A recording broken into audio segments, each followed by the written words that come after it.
to understand these things.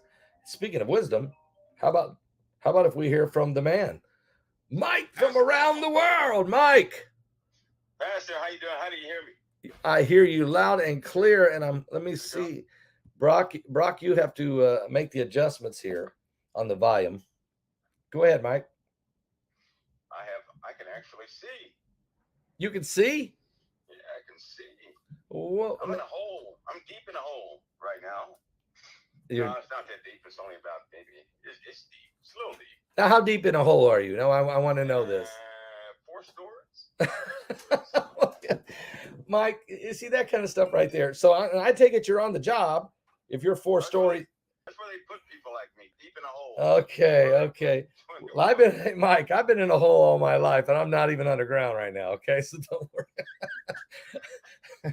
All right, Mike. Hey, great to have you tonight. Wow, we got a ton of stuff to talk about. This blood moon, does it mean anything to you? It's coming up. Happens to be the night of decision night, election night. Of course. And we've never had one on a decision night like this. I mean, we've never had one in the history of this republic. And what do you think about this one? Well, personally, I think that Brock, turn Mike up. Mike, there's a set of people who track. Can you guys hear me okay? Can you hear me okay? You're a little low, Mike. They said too low. Yeah, if you can go a little louder, Mike. I don't know if I can. Let me see. Is this on the That's better. right side? That's better, Mike. Let's see. I don't want to hang up. Okay, that's better. You said? Yeah, that's better. And Brock, you can adjust it. Yep. Good to go. Okay. Good to go. Is it good to go? Yeah, we're good. Good to go. Yeah, we're good to go. I think so. Okay. I can't help but to think of Genesis. When God said, he said, the great lights in the sky for signs and for seasons, but that actual word is signals, right? A signaling, indication of something. Yep. Right. So then, in that respect, I find this to be, it just lines up perfectly. That this is a hint. Every single eclipse that we've ever had, right? That we can imagine, there's been a change in humanity. Direction has been changed every single time. Sometimes people would look for one thing, right? But the change in humanity is very significant. I mean, very significant. The Earth always, it seems like the direction of humanity changes every time we have a blood moon. And this one happening during this election year, Pastor, this election year is really life or death. It's a life or death decision. Yes. I don't think that people really understand, just how heavy that statement actually is. It really is life or death. We're sitting on a time bomb called people. We have wars all over the place, yes.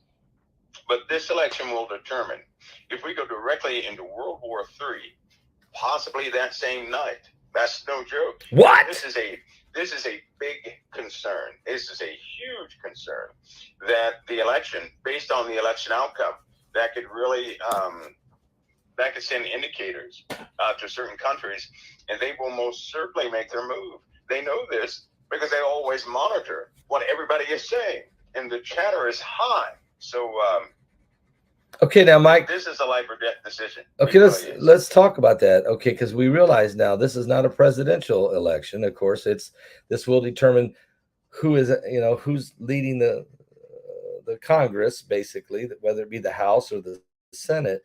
But are you saying that that if there's a major shift and there's a change in power structure of the Congress, that this does change the game as far as world foreign policy?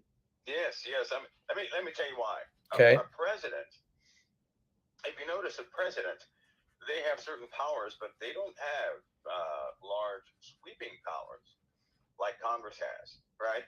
And so when you have that power change in Congress, when you have that power change in small government, things of that nature, that's really what the people actually demand, right? And everything seems to follow that every single time. So what nations normally do based on these midterms, they begin to base, strategic financial decisions, their economy, their food industry, power and industry. They always make changes China specifically, weapons trades, they always evoke, or they will, kind of cancel out any type of aggressive behavior. They will realign or stay put based on these decisions.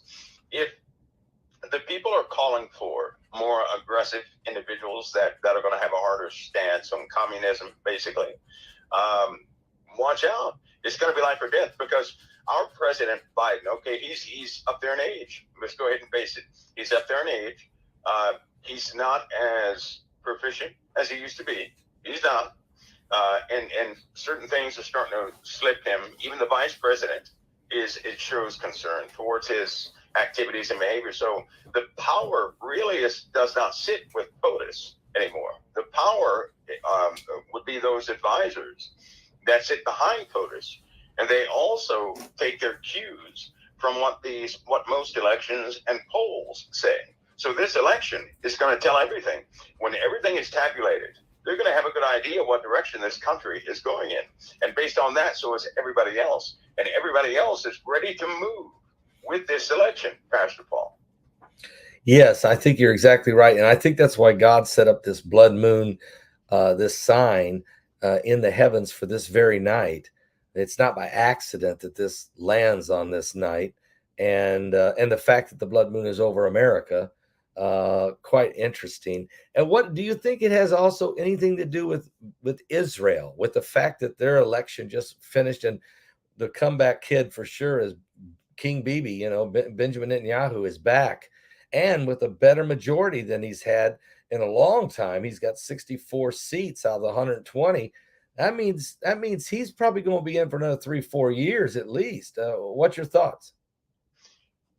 Him coming back, you know what that means, don't you? That means a preemptive on Iran, right? Which also means this is why right now, tonight, and last night, there's a serious concern with Saudi Arabia, with the USA, with the UK, with allied powers, NATO, with Iran. What is the reason why? Because they have, you wouldn't believe how many drones they have and what's in those drones. They found out that they also have chemical-based drones. They have drones that carry biological chemical payloads. Now, a kamikaze drone, right? No big deal. It may crash anywhere. But if it's loaded with chemical weapons, if it's loaded with biological weapons, we have a problem. And this is what they're finding. So the alert level has certainly raised. In fact, I wouldn't be surprised if in the UK, you see their defense posture change within 2 weeks, right? Everybody, 2 deadlines have passed. They have been trying to fortify all underground facilities prior to this coming Saturday, okay? All of them prior to this coming Saturday. So this Saturday is the deadline for the fortifications of these underground facilities. Now, the point that they have poured more money into it and have reallocated funds, assets, personnel, and critical things to the reinforcing of these, that kind of tells you something, what they expect. Why do they expect this? Because of the elections, because of the power shift that's taking place. Israel is an indication of the people in Israel. They saw what the other side offered, which was nothing at all, really. And so with Bibi being back, he's also quite aggressive against Iran, right? That's going to become a very important. He's going to have to do a preemptive against Iran. I hate to say that, but he has no choice. Not to mention, we have the Lebanon issue. We have the Syria issue. We have Turkey, which is also, they're starting to break deals more than they're keeping it, right? Yep. They're trying to keep the grain and everything going, but Putin is getting in the way of certain things with Turkey, so they have to have emergency discussions. And then we have new movements of Russian sea vessels and Chinese. The Chinese are coordinating with Russia in the Pacific. They should be in the Pacific. But anyway, they're coordinating in the Pacific something that has got Japan spooked. So we have a few situations happening right now that are going to, we could really face some penalties by way of these elections. So this is so big. So decision night, this election on November 8th is really huge. and not just our domestic things that we think about here domestically, but as you study so closely, foreign policy is really on the line here. And I think that we know about which way this thing is going to go, and I think the world's anticipating. Is that right, Mike? Yeah, they're nervous. Actually, they're nervous. You're going to see just the same thing that happened with the change in powers of certain individuals overseas. It's going to happen here in the USA too. It is. I tell you what, the future in the USA is in the air right now. I mean that because things are fragile concerning leadership. They're very fragile, right? Things are becoming dangerous. They're being coordinated. The militias in America are certainly activated. They're certainly ready. You know, these guys are ready, wherever they are. But you just can't go down and hunt somebody down based on an idea. And so that's going to change our how people can move around in the USA. I'll put it that way. That's going to start to alter the freedom of people here, which is why you're going to see a brand new implementation on the internet with concerning freedom of speech. With everything, you're going to see it, and there are going to be real penalties that come this time. I mean, last week when I said this is it, I actually meant that this is it. There are some policies coming down. People are not going to like them. Nevertheless, we're going to have to deal with them. We're going to have to continue to operate and function with these policies in place. They will be brutal and costly for a lot of people, but this is the direction that everybody is going. Because fast forward, they're going to link. As we discussed in that webinar that you had, they're going to link statements of Christianity as empowering the wrong type people, right? And they're going to make it's looking bad. And if everybody has noticed, public opinion of Christianity is different today than it used to be, 3 months ago. Yep. It is not favorable. In the USA, it is not favorable in the USA. And so, here we go. And these things are building momentum. They're I'm sure they're disturbing for the average individual out there because they don't know, what governments can and cannot do. But, folks, I tell you, it means that the people around you, the people in your neighborhoods, the people around you are siding with the immoral type of USA, some socialistic USA view rather than what we would consider democracy. So we have, it's going to be it could be a rough ride. It likely will be a rough ride. Let's talk also, besides America, Mike, let's talk about what's happening in the UK. Okay. You got a new king. And I remember what you said. You said, oh boy, things are going to be changing now because there's things that happen that can't happen unless a king is in place. Right. Well, it didn't take long. Liz Truss was removed. She only had 44 days. We got a new prime minister. This guy's a financial guy all the way. He has more money than the royals have. And he is a Hindu, which is total different. They've never had that before. And he wants to, he's the World Economic Forum. He and King Charles are very close, and they're working with Klaus Schwab over at the World Economic Forum. And they're talking about a currency. They want to see the British currency. Really, they want the whole world currency to go to, they said, a digital type blockchain currency. Your thoughts about that? Yes, there it is. You remember, Pastor, we discussed this, and are you kidding? They're actually doing it. We had that discussion about cryptocurrency and the system for cryptocurrency. Yes, right? We did. Dealing with the blockchains and the mining and all this stuff. We discussed that and said that it was, I was saying that it was a new footprint or going to be implemented with the beast system, right? Yep. Why? Because they tried to break this thing from every single angle. Do you know that? All governments tried to break down cryptocurrency, and it did not work. It didn't work. Why? Because it's maintained by the people. So we have this system with cryptocurrency, and those people who are proficient or they understand cryptocurrency, here we go with a new type prosperity. It's going to be because when everything goes into this cryptocurrency type of framework, right? that's going to do something very different. It won't be called the dollar. I can tell you that now. It's not going to be called the dollar. And we likely will have that take place at the beginning of next year. It's not going to be called the dollar. It's going to be called something else. Whoa! The beginning of some. It's because the USA has made a move, and guess what? They're ready. They're ready to put their currency over in that digital framework. Do you know that? The USA they've already formed up everything necessary to move the USA. The USA will have an official digital currency. Do you know that? No, I did not know that. Yep, it's all set up. It's all ready to go. That's why these guys spent billions of dollars in research and people, you name it. They spent a lot of money looking into cryptocurrency, trying to find flaws with it, trying to see how robust it is. They were trying everything with it, and they couldn't even crash it, right? Because it's not controlled by those conventional means. It's not. I wouldn't say it truly is decentralized, which means it has a board of members that is so huge that no one country can knock that thing out, right? So here's the deal. You have folks who are in cryptocurrency right now. I'll go ahead and tell you, those folks who are in cryptocurrency right now, because of the new system perks, right? Because of what people are going to begin to see, you watch it shoot right through the roof. That's why they had to bring Bitcoin down to about $19,000. They had to level off everything to give a new entry, a brand new door into cryptocurrency. They knew what they were doing. Now you have countries getting in. Do you know that the banks have already gotten into cryptocurrency, right? Every single bank is in cryptocurrency. Is that a coincidence? And it went low. Every single bank went in. Why?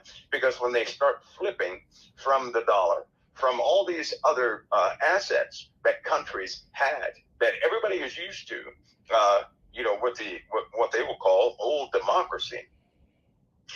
Once all that's gone, there's going to be a new power center in every single nation, right? So you're going to see leadership change to some of these people who are well-versed dealing with cryptocurrency all across the board. You're talking about Russia, you're talking about the USA, South America, you name it. All of them are going to do the exact same thing because the world system is changing, right? It is changing. Mike, also, while we're talking about world systems changing, things changing, folks, yes, Heidi. So I have a question. Yes. Is he saying that Bitcoin and them dropped so that they could all buy in? Is that what he's saying? Yes, he's saying the Bitcoin dropped so that these guys could buy in. This was purposely done so that the big boys could buy in. And because if it's too high, they're not, but if you already showed a ceiling and then bring it closer to a floor, then people will buy low so that it will go high. Yeah. Mike, that's a good point, Heidi. Very good point. Mike, talk to us about the diesel shortage. Okay. It's on the news on Fox News again tonight. We're hearing about it. We're hearing that the trucking companies are pre-buying their diesel. Guys, let me say something real fast about the sound. My apologies. I can't do any better with it. I'm not in a normal studio setting where everything runs to a central board where Brock can manage it. So I'm doing the very best I can. I'm not speaking very much. And when Mike speaks, I'll be quiet. He's lower no matter how much I can't crank him any higher. So bear with us, okay? Doing our very best, and my apologies. Mike, what do you think about the diesel shortage here in America? What does this mean? I'm not saying we're going to run out of diesel and everything's going to bog down, but or am I? Well, yeah, it's real. It's real. That diesel fuel is refined, right? So it's actually a refinery issue is what that is. The raw ingredients we have, right? Here's the problem though. When we get down to a certain level, jet fuel is going to become one of the primary safeguards of fuel, period. So they have to knock off at least, I'd say about 89% of what we actually have so they can keep military aircraft fueled.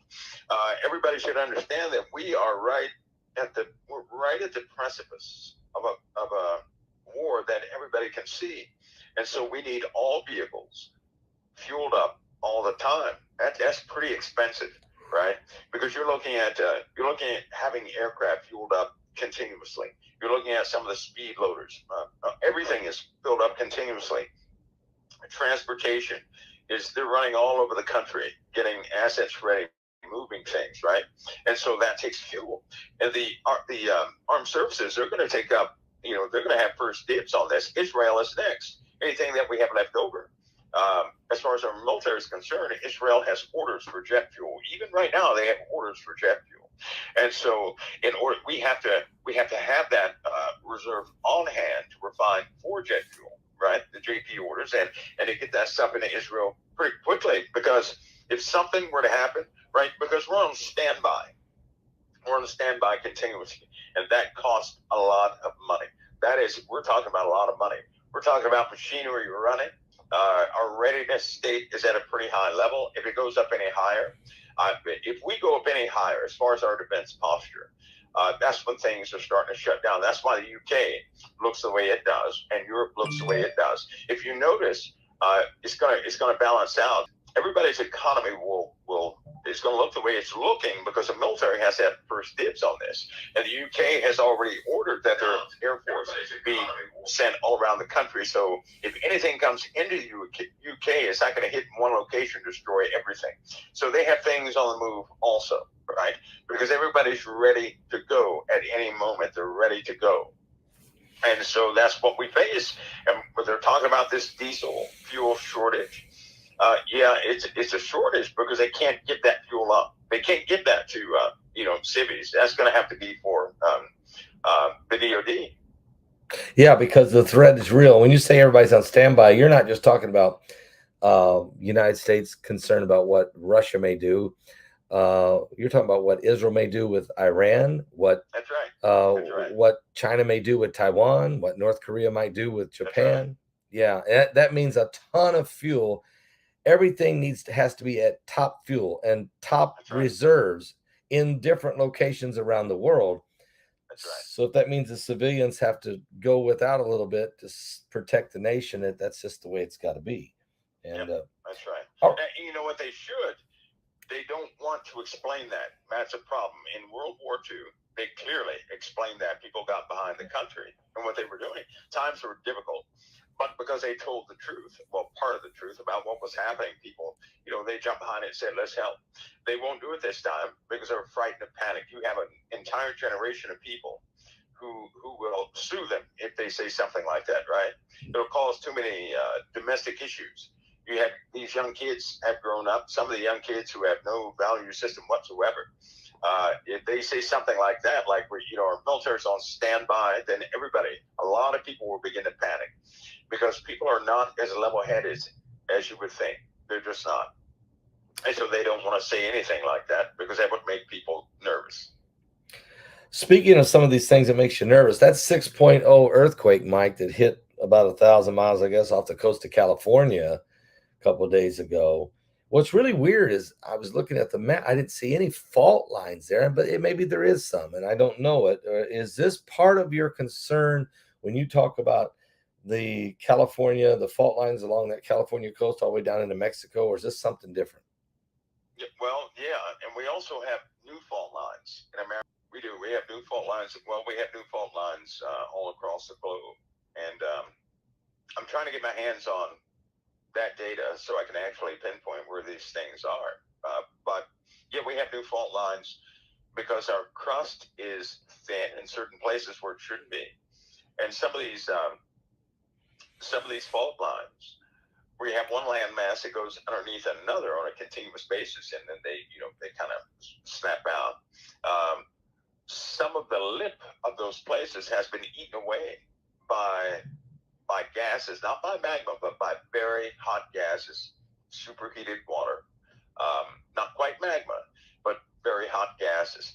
Now, if it starts smelling on the California coast, then I would worry, right? That's one of the telltale things you watch for. If people start smelling things and start looking. Also, follow the animals. If you don't see any birds flying in certain areas like Yellowstone, California, New York City, places like that, then pay attention. If you're in the Gulf on a boat and you don't see any marine life or anything like that, then get out of the Gulf as fast as you can, because nobody ever talks about the Gulf. But I can tell you right now, the Gulf is going to cause the USA some very serious issues the USA and Mexico.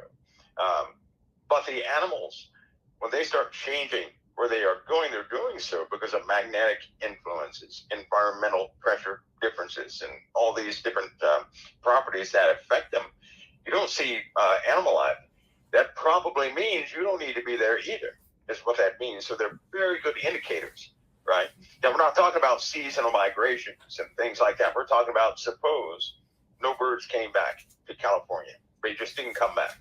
And say 6 or 8 months went by. Nobody's hearing any birds. It's time to go. Wow. It's time to leave. Wow. Okay. So remember you told me that if I'm ever in a boat, I should let you know? Yep. Yeah. Yeah. Okay. So tomorrow I'm going to be like 70 miles in the Gulf. Is that not a good idea? Oh. Really? Yeah, really. Are you really? I am really tomorrow. Well, I'll tell you, listen, Fastball, Okay. is based on that dream. I know one thing for certain. One day on a boat. Now, I think it's going to happen in reality this way. One day on the boat, the sun will go down and will not come back up again. Meaning, I think the sun going down means it's almost like the time of salvation. It's everybody's ready. What's done is done, and that will be it. And then everything else will come, right? So, Wow. but you were active during that. And just to say it again, I know it was Heidi now sitting at a table. She was at it. Everybody was dressed one way as it began. And they were coming from all over the place. But then as they continued to sit there, their clothing changed, right? By the time the sun was going down, everybody was, they were just remarkably renewed. There were no broken people there, right? But who does that with the sun going down? And it was almost like, okay, this is it. We're leaving. This is it. That's it. And of course, you came around that corner. You were saying, "Are you serious?" And what? Right? I could still hear that in that dream. That was incredible. People are doing right now exactly what they were doing in that dream. Some people are putting their salvation on hold to go back and to mingle into the world one more time to see if they can make it. Mistake. Because if they start doing that, they're going to be lost the same way they were before they came to Christ.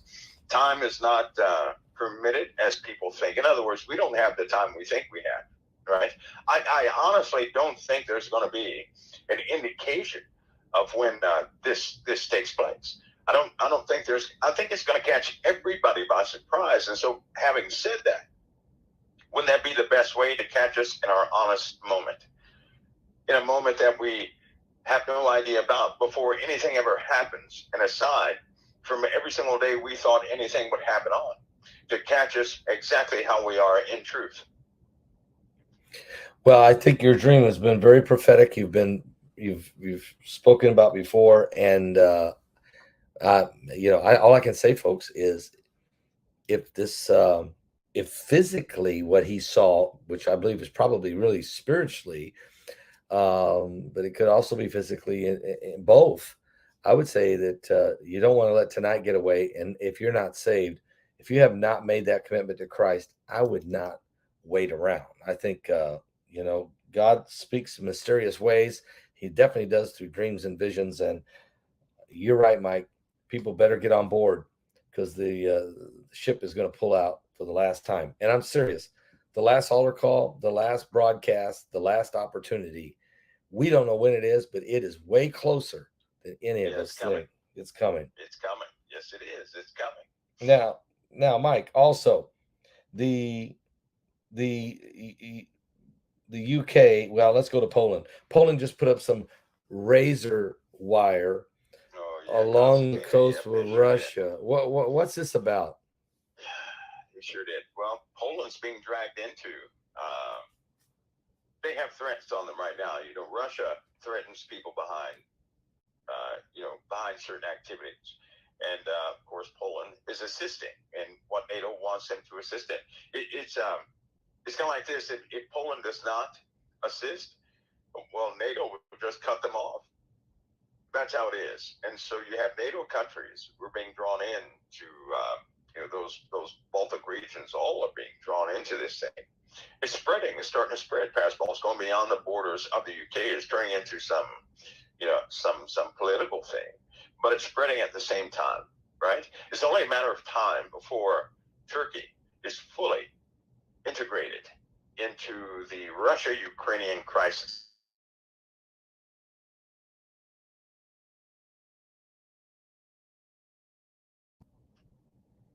Only make it worse. Yeah, it's going to make it worse. They could have a long time ago. They could take Putin out. You know, they can't do that though, because they understand that there are folks who are radical that would gladly do what he did not want to do. They have the resolve to do it, right? They don't have family like Putin does. Putin looks out for his daughters. Putin looks out for certain family members. He does. He's very concerned about them. But so he can only go. Putin himself can only go so far. These other guys, it's a different story. The Iranian situation is going to be a case in point to this, as they destabilize as far as what they were going into something new. They're gonna turn into some militarized nation. Just watch and see. They will begin to attack without prejudice, right? They will reach out and touch as many as they can, and right now they have the capability to overwhelm a few nations. And if they decide to do this, no one's going to be able to launch aircraft because of the sheer number, right? Remember I said before, they have enough missiles to cover the sky. They do. They actually have enough missiles. These guys have never stopped manufacturing missiles. And by sheer numbers, see, one aircraft can't knock out, 20 or 30 missiles at the same time. Not the ones they have. Plus, they have a drone army, right? And that those drones and missiles are going to be, some of them are going to be laden with chemical biological weapons. And so guess what? If they're laden with chemical biological weapons, the only way to actually intercept something like that is with a Patriot missile system, which with an incinerator warhead that would just send up a cloud that would incinerate the incoming missile, right? That's the only way to do it, because if you knock it down, it's going to fall somewhere. Then you have chemical biological contaminants all over the Middle East, right? So if they launch a bunch of missiles like that, you know what the best strategy is? Let them hit. Let them hit. Just take the loss and let them hit, so you can contain it wherever they hit. They have enough to cover a lot. They could cover a lot. They could wipe Saudi Arabia off the map, plus Israel, plus half of Turkey and all of Syria, with one barrage, with one frontal barrage. They can actually accomplish this. That has a lot of people nervous, and this is aside from any nuclear ambitions, right, that they've been having for the last 50 years. When everybody kept saying, and in one more year they're gonna break out, right? Hopefully everybody's not falling for that, because they've been saying that since 1994. Right. They said in 2 more. It used to be in 1994. They said 2 more years they're going to have a nuclear weapon.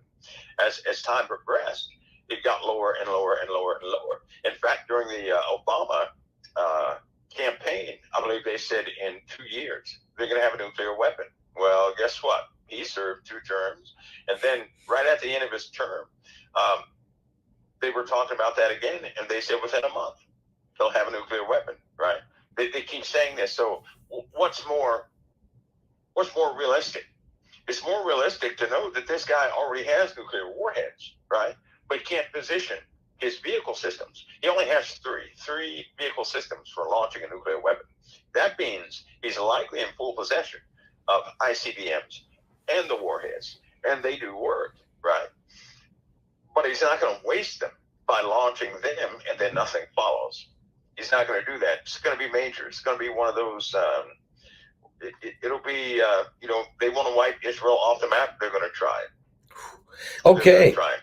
So you said that when Benjamin Netanyahu taking back the prime minister, that's a game changer of strategies in the Middle East, because he's not going to be as passive. He's not going to play. Right. He's not going to play the game of appeasement. Do you think he will do a preemptive strike on Iran soon? Pastor, we had to talk him down twice.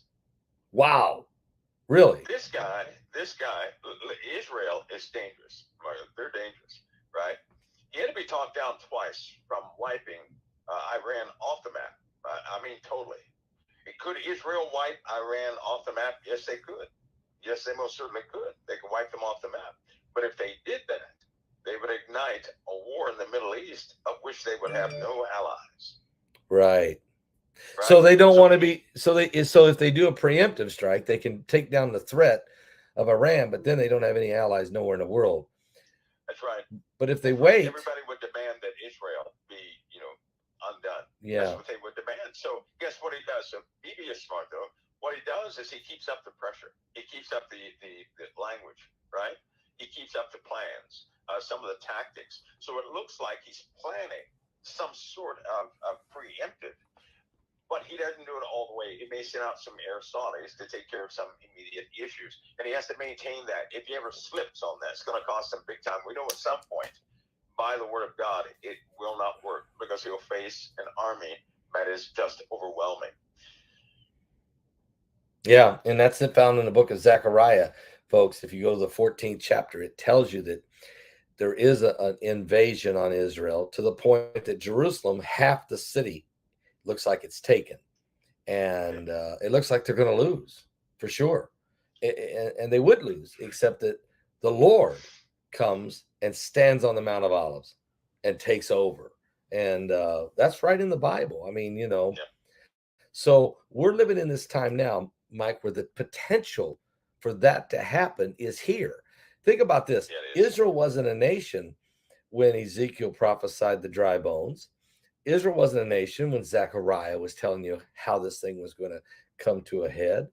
Here we are 3,000 years later. Israel's a nation. It's been a nation a generation. And we got enough technology and weaponry and in the political atmosphere that the stage is set. Am I right, Mike? Yeah, it is. We're so close, Pastor Paul. We're so close because I tell you, it's only by God's grace. Things have been held back. There have been some attempts. I can't name what those attempts are, but the equipment did not function. That's been by multiple sides. There were a couple of preemptives that were attempted, but the equipment would not function. It's almost like, here's what I strongly believe, because I've seen this too much. Nothing can happen until God permits it to happen, right? I've seen it too many times. Yep. Things fail when nothing is wrong with it. Things turn off when somebody was about to, issue some sort of inherent command, or whatever the case is. I've seen too many things fail like that, right? Yep. I don't believe anything can take place but when God is, when he says something is going to take place, my question is, where will the people be in their hearts and their minds? Are they going to be, because if they're not ready right now, right? People normally, how they are right now, what they've got right now is what they're going to have tomorrow. And unless they change right now with urgency and truthfully, wholeheartedly, Pastor Paul, they're not going to be ready tomorrow. It's going to be some futuristic thing to them always. The day it happens, it's just going to be sad. You'll have some people say, oh, no, wait, this will happen further down the years. Boom, and that's the end of that person, right? So, okay, now North Korea has all of a sudden decided to fire off 25 missiles yesterday, and it shot that ICBM missile today that failed, I guess. I mean, what is this about? Is this... They're coordinating, Pastor Paul. North Korea has a habit of coordinating. If you notice, every time the pressure gets heavy on China, North Korea does something. Yeah. Yeah. Every single time. And so in this case, remember the North Korean scientists that were in Iran helping them develop nuclear weapons? Mm-hmm. All the world's best scientists that were not at CERN were in Iran helping them develop things. Some not so good things, because they have something similar to the Hadron Collider in Iran too. Do you know that? Really? Because nobody can quite figure out how they enriched uranium the way they did. I'm sure somebody's going to look now, but these guys have an enrichment process that blows everybody else's process away. So somehow they're able to manipulate things they shouldn't be able to. They shouldn't have that capability. They just shouldn't. We already know they can take control of aircraft whenever they want to. That's why nobody really flies over Iran. They have landed every nation's aircraft in their airports. How in the world do they do that? From every single nation, they've taken an aircraft. From every single nation, they've taken a drone. And then they From re-engineer. every single nation. And Yeah. they landed the thing, right? So, Yeah. Yeah. How did they hijack them and can land them? right. And they can re-engineer them, and they've got some kind of a technology That's right. an advantage of some sort here that the world's trying to figure do. out. Yeah. Well, They most certainly do. yeah. So North Korea working close with Iran. Again, you're talking Iran. Again, you're talking Middle East. You're talking the South Pacific. China's involved. Remember when you said that there's going to be some problems in the UK because of the shortages of oil and natural gas? Well, I understand that Yes.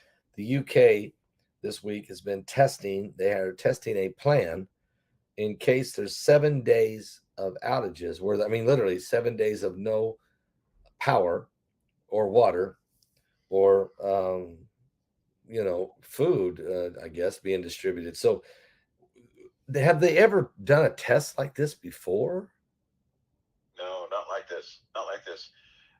They have to coordinate with. Of course, they use a lot of natural gas over there, right? They use Yep. a lot of that, a lot of steam processes go through. So they set up a brand new type of, I guess you could say, network that can toggle. It kind of toggles and controls resources in the UK that they were installing as part of that new system. So, in other words, to turn one half of the UK off to salvage the other half, or to toggle the usage, or based on weather temperatures, right? To allot certain people the usage of heat, and maybe not the other individuals who just had it. To do it that way, so they can distribute the heat and the water and the energy and all this good stuff, so they won't totally have to shut down. But everybody will have to sacrifice a portion of something, right, to continue to operate. They're doing this. They have more problems than oil, right? Why would electricity be, inhibited by oil? But that doesn't make sense, right? They have a reactor over there, right? That reactor is not very secure, Pastor Paul. They've been having issues with individuals popping up. Now, remember, the UK has individuals over there who are jihadists, who are ISIS members, right? Yeah. These ISIS members they're over there. They understand the chatter. They understand quite a few things. And they're going to have a Islamic issue over there with radical Islamic, aggressors. And they understand this. So they have to have an infrastructure ready to shut down, right? Ready to secure. The only way to secure something like that is to shut down. Here's the bad part. They have people who are employed. You don't know who they are, right? No. They've already snagged a few people who were employed in positions, very sensitive positions, whose loyalty was with ISIS. And so you really don't know who is who until, they decide to do what they're going to do. They have to have safeguards in place for that, safeguards in place for some of the shortages. They have a food shortage.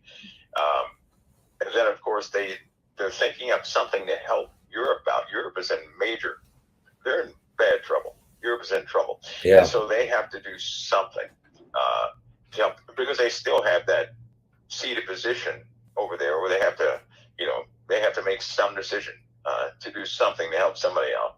But this winter is just going to be very challenging for a lot of people. And it really is. It's going to be up to, I believe that there's a portion of this, Pastor Paul. There is a portion of this that is too good to be true. In other words, all these conditions have come up, forcing the perfect scenario to have people believe that there are major issues and problems, and that they can absolutely change how a person lives, and the person has no choice but to accept the new paradigm or the new way of living.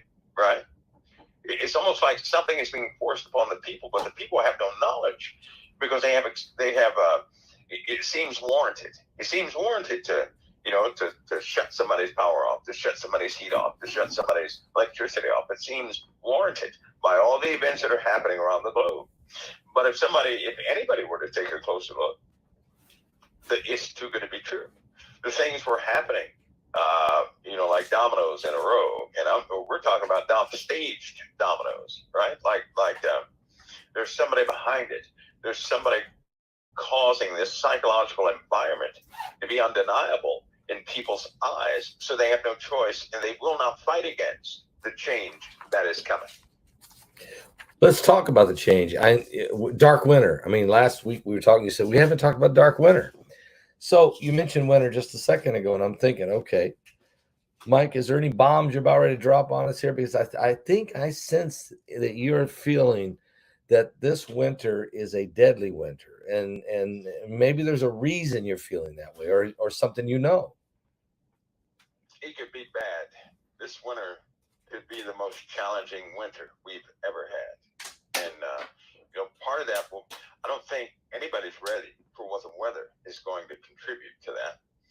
But even without the weather, there are going to be some conditions we're just not used to. There are going to be a lot of policy changes. Keep in mind, in the winter, people can't travel like they normally do. Right. In the winter, to identify locations of anybody is absolutely when they take all the data they can collect. They collect it then, because people are either with family or they're stuck there in their homes. They don't travel too much, save for Christmas. But you have perfect accountability of all people. And if a new system was going to be implemented, then all the changes when you make those in the winter. So that when summer breaks, right, when summer actually breaks, and the hardship looks like it's over, you could easily move people into a brand new type of system, and they would embrace it. If people around the earth rejected the beast system, right, then the beast system would not work. Right. But we know that's not the case.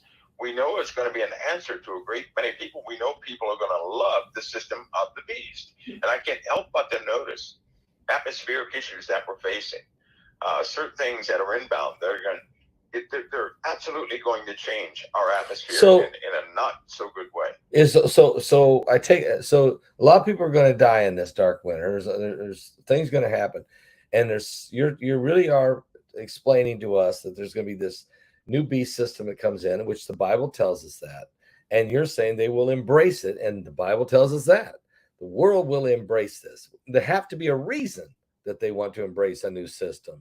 Is this reason about to happen? And when you say it's going to be a dark winter for a lot of people, are we talking the United States, or are you going global here?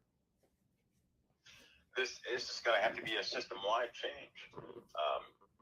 It'll be system-wide, which means the old system that we're used to living under is going to be the blame system. They're going to put everything on what we believe in right now, our strong value system right now. Some of the ideologies that we have right now, they're going to point to them and say, nope, that was the problem. We're not going back to that. And this new system is going to be prosperous.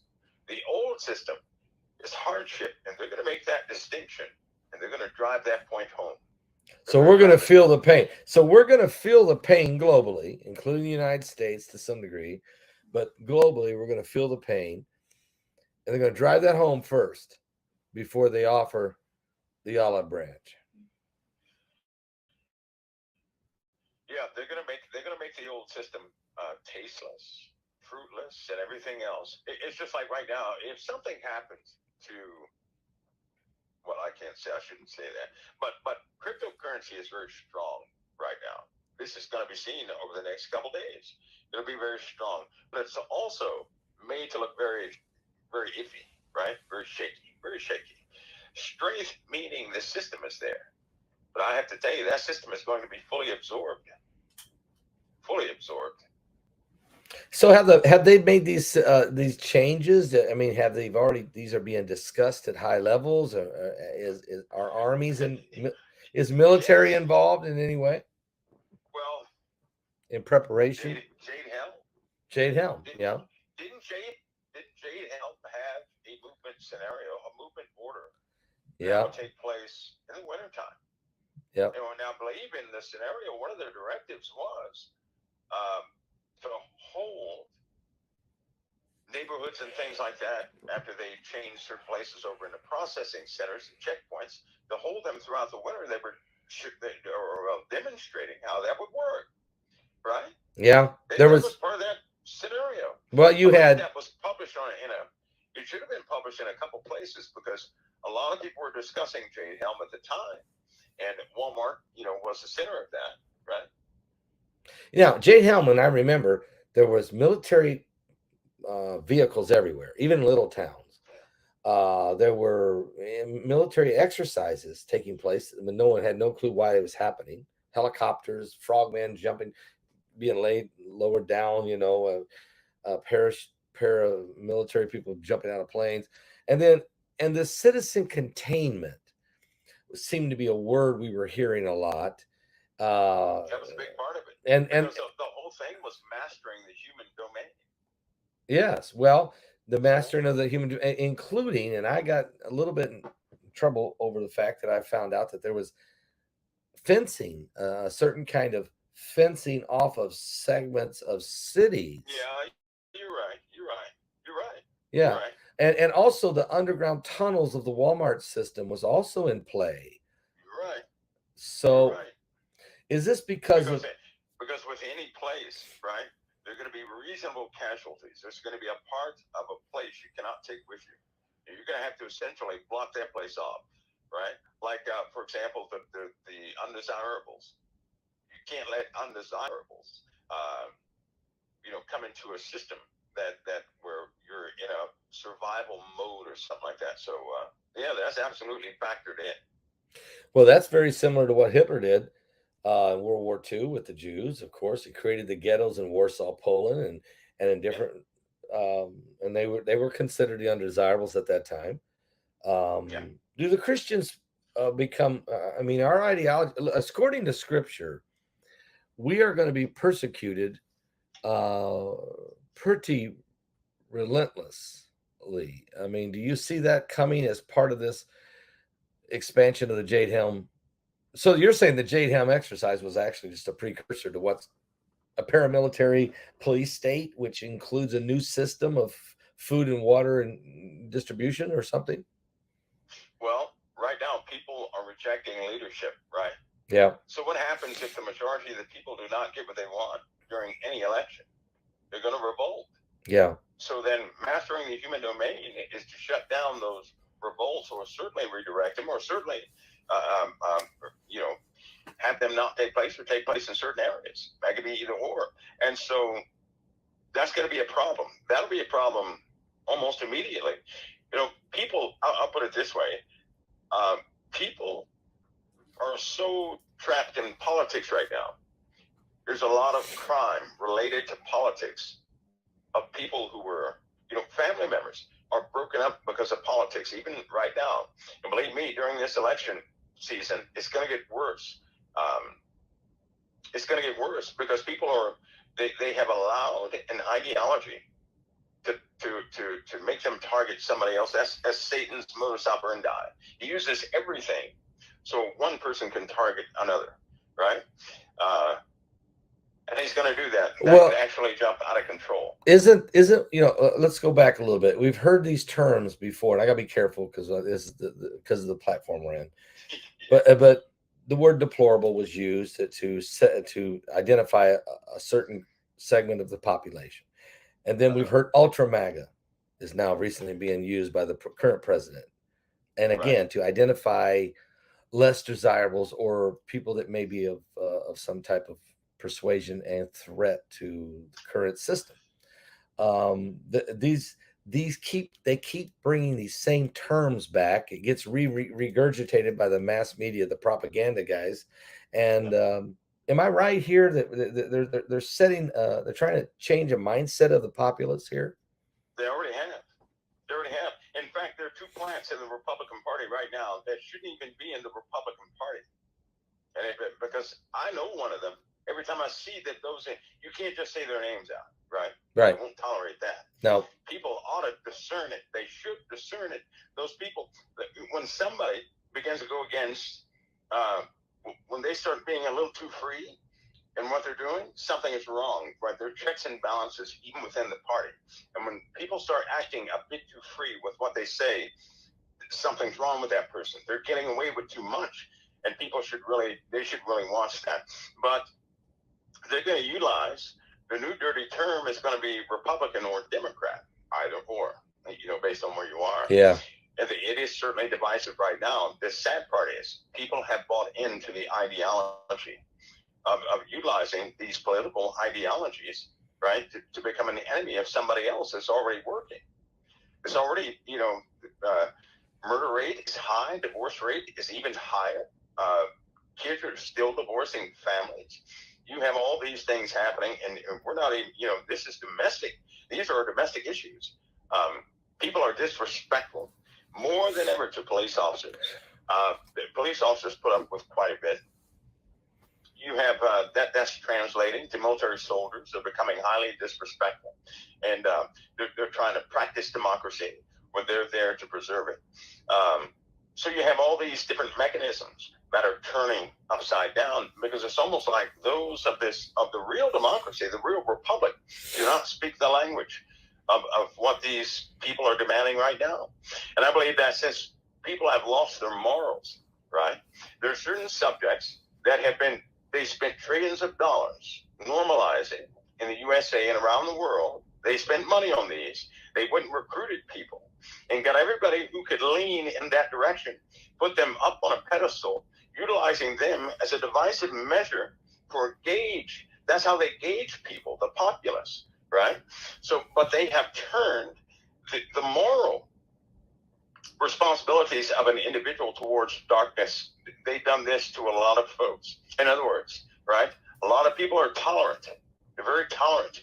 Now, being tolerant is one thing, but to compromise your faith is something different. And now you have folks, some new thing is abroad where they are compromising principles of Christ to accommodate New World ideologies right here in America. And that should not be. But it is. And it's getting worse to the point where there's a loss of confidence in certain things. Even the average Christian out there, if they're not careful, they're going to have no confidence in their own faith. They're going to feel defeated. If a person is feeling defeated, well, that's a different word for that. That's called unbelief. Because when we feel defeated, we're certainly not accepting how God is raising us, because he's raising us. God is. The devil is not. The devil can't do anything he wants to do. He has to get permission to touch those that believe in Christ. Amen. But Pastor Paul, how many people don't believe that, to the point where they will get up and attack you or anybody else because they've had a bad day, because things are not working out, and they say, well, that scripture of faith is no good, so what it really must mean is this, and they're starting to give alternatives. So then all these aspects of things are changing at a very fast pace, and it's almost like many Christians, it's either so consuming they don't want to deal with it, or they're not even aware of it, right? They're so into some political paradigm or this paradigm or that paradigm, they can't see the changes that are taking place. There is a, I call it, well, I'm not going to call it on your show what I normally call it, but it's almost like a hybrid gospel. It looks like the gospel. It's by the same Bible, but the ideology is different and it's spreading all over the world. Absolutely, Mike. And most people don't know it. I can tell you, because about 90% of people who claim to be Christians don't know anything about prophecy or the end of time or how things are going to come about or the signs to watch for. They have no idea. They don't even believe there is to worry about these things. They don't want to look into it. It's discouraged. It's even preached from the pulpit. I mean, just recently saw a guy on television the other night. Heidi was telling me, said he was telling everybody, he was warning them against these end of the world preachers that tell you that the apocalypse is coming. And he made those kinds of terms. And what he was trying to do was soothe their conscience and to let them know that this is, everything's going to remain the same as it always has, which is what the Bible says. Prophecy. Yeah. It's prophecy. You're exactly right. Yep. So, yeah. So, Mike, look, I think you've given us some great advice here tonight. Any bombs you're going to lay on us before this evening's over? Anything that I am not even seeing here? Yeah, no, Pastor Paul, this winter, I'm really trying to get all my data points together to see if we're going to be in some type of a ash environment here shortly or not. during the winter time. That'd be terrible in the winter. They have to deal with ash also. But it right now looks like that could be a very real possibility. It's something we're going to have to. Ash is very intrusive. It gets into any crack where air can get into your homes, and that's a brand new set of circumstances. It will most certainly come. I just want to see if it's coming, if it's right around the corner. Is this because there are some indications taking place that are just they're off the scale. Well, will this January 5th date, January 5th, 2023, was that going to help give you the indicators? No. No. The indicators are going off already. They're already going off, and this could take place, Yellowstone? Well before January. Are you concerned about Yellowstone at this moment, or somewhere else? No, not really. Not Yellowstone. Below Yellowstone, right? There's a big cavity below Yellowstone, right? And if you think of it this way, if you had a big water balloon, right? But then below the water balloon, you had a bucket. Yeah. Right? And if the water balloon bursts, some of the water is going to go up, yes, but it's also going to go down because of the bucket, right? And because of gravity. Well, below Yellowstone, if it got so pressurized where the top would break, chances are the lower portion of it will also break. And it would go in two directions, decreasing its output. It won't be like it was last time, because this time there's a secondary system right below Yellowstone that if the top builds up any pressure, it's going to push downward, and then the downward portion is going to open up. All right. So a lot of that lava is going to go right down into another chamber. That's not the case with some of the other volcanoes on the West Coast. Specifically in Washington State, because some of the more ancient volcanoes are waking up. There are also there's a new volcano is in South Carolina right now. There's another one in New York. There's another one in several places that they're starting to find out because of we have more technology that can look and penetrate the ground in different ways. So and in the Gulf, there's a monster in the Gulf, of course. And that one's more of a risk than anything else. That one is more of a threat than anything else. Because number one, if it goes off, it's not like we're going to pinpoint it right away. It's going to be in the ocean. It's going to contaminate that water.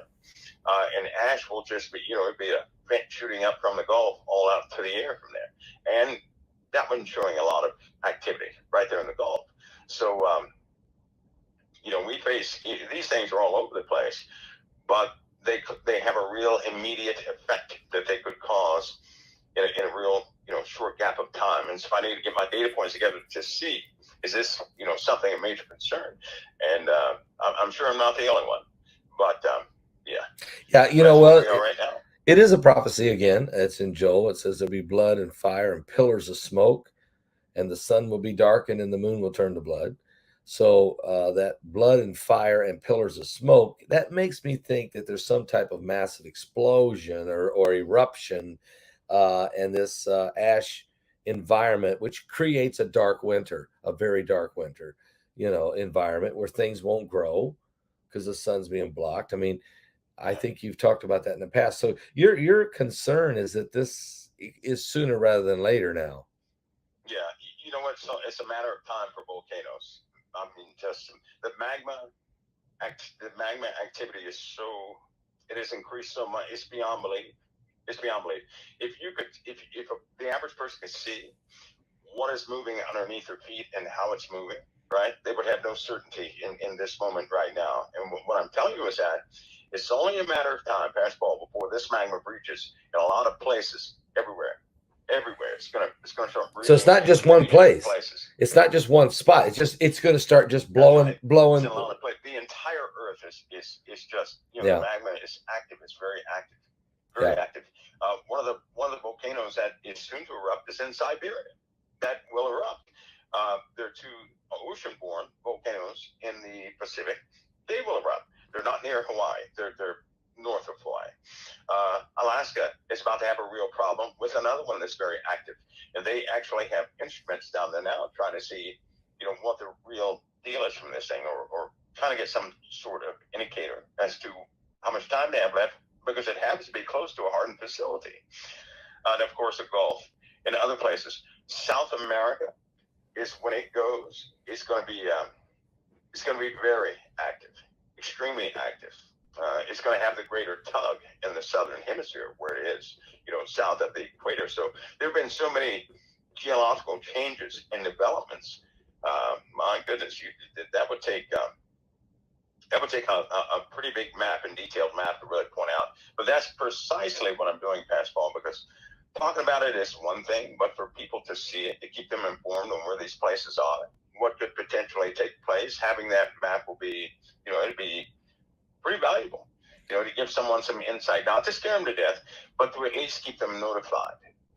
Yeah, so when you started this interview tonight, so it sounds like the webinar we got coming up, Deep Impact, the incoming asteroids, might be good timing, December 2nd. Yeah, well, and we're getting a lot of data points together, basketball, because this, for the first time in my lifetime, things are about to turn serious. How about that? Well, it must be. Comparison. You must be, because you're 4 stories underground tonight talking to me. So you're not down there just playing tiddlywinks. Yeah, this. I'm not good. You know what? If something were to happen, though, everybody should know I'm not trying to save my own skin. I'm not that type of person. Right, I know. Oh, I know. I know you're down there working. I know you're not buried in a bunker somewhere waiting for the end of the world. Because it's, that would be like that's a coffin. That's a coffin. Yeah, it's a coffin. I wouldn't do it. I can do that. Yeah. But I'm glad you're down there, because whatever you're doing down there, you're watching out for the rest of us and keeping us informed, and we appreciate that. Well, Pastor Paul, there's so much to discuss. There is. I hope to have this map done pretty quick. You think you could have it ready for the December 2nd webinar and bring that out during that webinar? I think I will. I think I'll have it done by then, but it's almost like something inside me is telling me to get it done it's coordinated. It's not just me. This isn't just me. This is quite a few people involved in this. Okay. And, because we're really in a different time. Yeah. We're in a different time. Well, we'll leave that with you, and hope that, and maybe that will encourage people to be sure not to miss this webinar. That Mike can bring us something forward that we probably need to know about, folks. Really, people better give their life to Jesus Christ. That I know, and I'm not saying that just because there ain't nothing else to say. It's a real deal. We're in the end days, and people need to get right with God. It is. Mike, it most certainly is, Pastor Paul. I appreciate everything you're doing, and thank you so much for taking the time to be with us tonight. Greatly appreciate it. God bless you, Pastor Paul. God bless you. Thank you so much. We'll be talking. All right.